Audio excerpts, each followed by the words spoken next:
அனைத்து இந்திய அண்ணா திராவிட முன்னேற்ற கழகத்தை பார்த்து ஸ்டாலின் அவர்கள் பல்வேறு கேள்வி எழுப்பிக் கொண்டிருக்கிறார். அண்ணா திமுகவில் கூட்டணி இல்லை அப்படின்னு. திரு ஸ்டாலின் அவர்களே, உங்கள் கூட்டணி பலவீனம் ஏற்பட்டு விட்டது.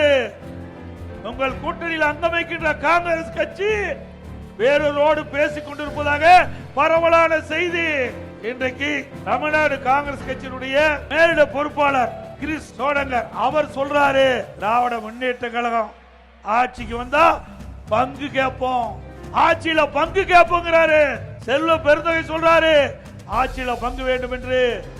ஆக கூட்டணியிலே குழப்பம் ஏற்பட்டு விட்டது. திரு திருமாவளவன் குறிப்பிடார், கால சூழ்நிலைக்கு ஏற்றவாறு நாங்கள் ஆட்சியிலே பங்கு கேட்போம் என்று அவரும் கோரிக்கை வைத்து விட்டார். ஆக கூட்டணியிலே குழப்பம் நிலவுகிறது. கம்யூனிஸ்ட் கட்சி சேர்ந்த மரியாதைக்குரிய சண்முகம் அவர்கள் குறிப்பிடுகின்றார், திராவிட முன்னேற்ற கழகம் எப்பொழுது பார்த்தாலும் 95% கொடுக்கப்பட்ட வாக்குறுதியை நிறைவேற்ற விட்டோம் என்று சொல்லுகிறார்கள். இல்ல, நிறைவேற்றல, இன்னும் பல திட்டங்கள் நிறைவேற்றல அவர் எதிர்குரல் வைக்கிறார். ஆக கூட்டணிக்குள் ஒரு குழப்பம் ஏற்படுகிறது. திரு ஸ்டாலின் அவர்களே, 2026 சட்டமன்ற பொதுத் தேர்தலில் அனைத்து இந்திய அண்ணா திராவிட முன்னேற்ற கழக தலைமையில் சிறப்பான கூட்டணி அமையும். வெற்றி கூட்டணி 210 இடங்களிலே அண்ணா திமுக தலைமையில் அமைக்கப்பட்ட கூட்டணி வெற்றி பெற்று தனி பெரும்பான்மையோடு அண்ணா திமுக ஆட்சி அமைக்கும்.